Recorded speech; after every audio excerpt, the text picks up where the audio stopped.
The big fight is this weekend. Deontay Wilder versus Dominic Breazeale. And Deontay Wilder says exactly what he's about to do to Dominic Breazeale, and also points out some real true facts about Tyson Fury. So that's what we're going to talk about in this video coming up next.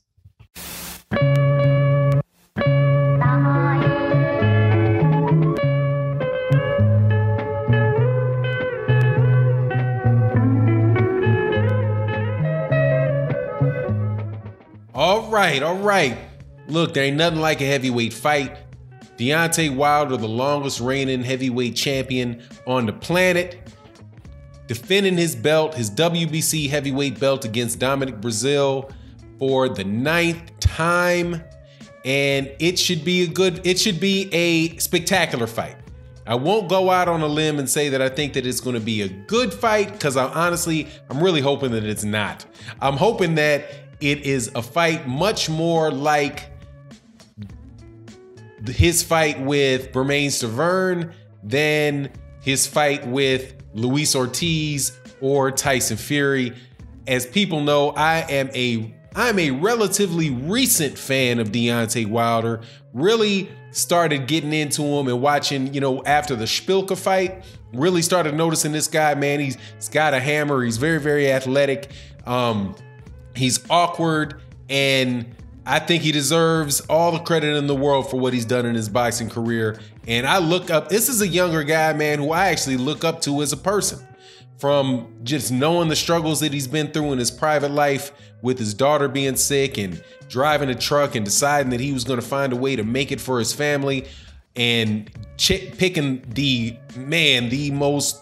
one of the most difficult sports and deadliest sports that you can find, boxing. To do that when, like many other people have pointed, he could have went to the streets, he could have done a whole lot of different things other than be constructive with his life and finding a path to the Olympics and into a heavyweight championship to support his daughter and support his family. So I'm a big fan of his, and I was worried in the last 2 fights about this guy's dream.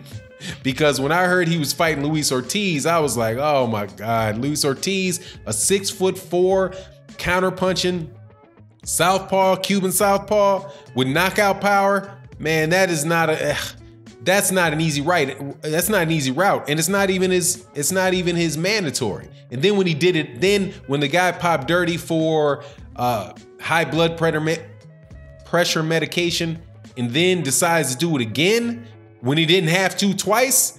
Oh man, I was like, wow, this guy really believes in himself, and I'm a big fan of people that believe in themselves.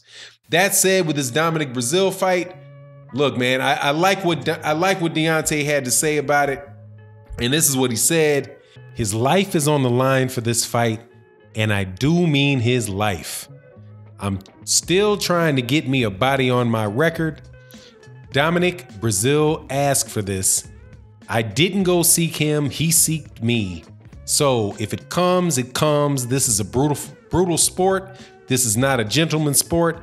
I keep saying it. This is not a gentleman's sport. We don't ask to hit each other in the face, but we does anyway. If you ask any doctor around the world, and he'll tell you the head is not meant to be hit, anybody can go.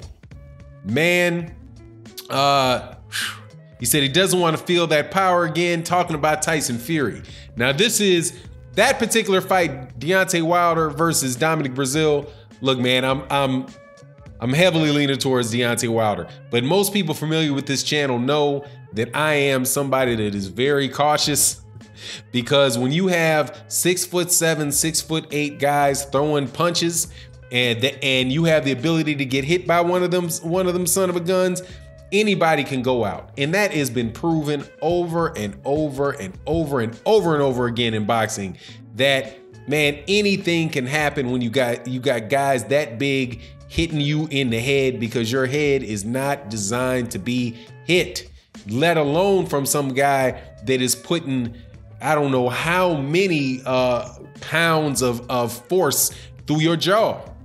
So Dominic Breazeale, man, he's shown in several of the fights that I've watched of him this week. He showed it in the Ogono fight. He showed it in in several other fights, there goes my dog again, that, you know, he's willing to scrap, man. And he's not somebody that's going to quit. He's somebody that's in there that is going to throw punches. He's going to counter. If you throw something, he's going to throw something.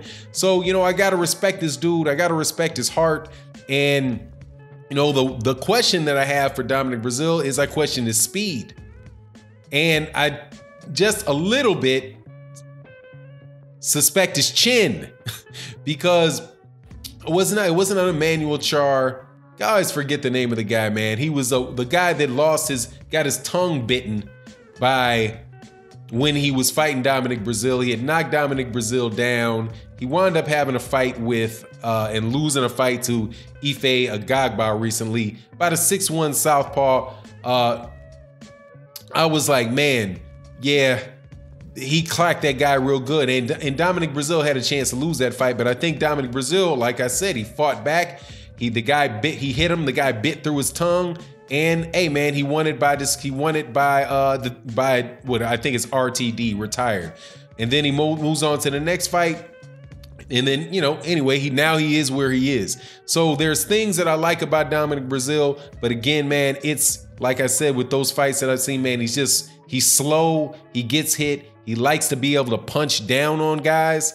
And you're not gonna be able to punch down on a guy that is 1 inch shorter than you. So, you know, but hopefully Deontay Wilder will get through this fight in spectacular fashion.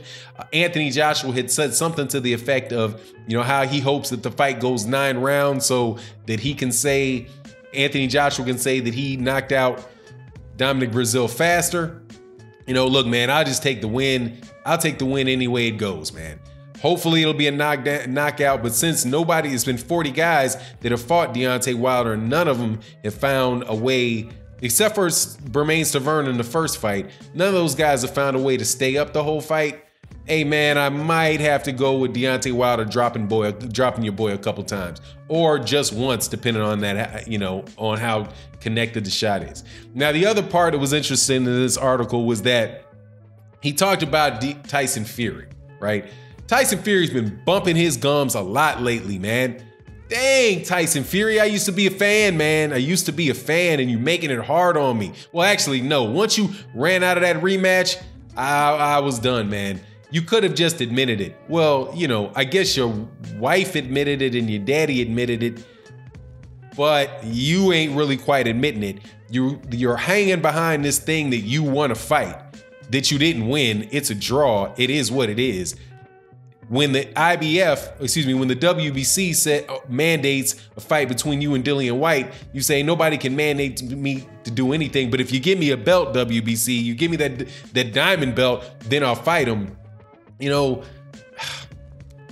man, you're just out there bugging, man. Tyson Fury's just out there bugging. But really, what Deontay Wilder said, and that is quoted in this article that I'm referring to, man, I'm 100% in agreement with. He says that, you know, you saw what happened in that final round. He doesn't want to feel that power again. He doesn't want to be lying on the floor, looking up at the sky, knowing that I can find this punch at any moment. I chose, no matter how, any moment I choose, no matter how I performed. His family don't want to see him like that.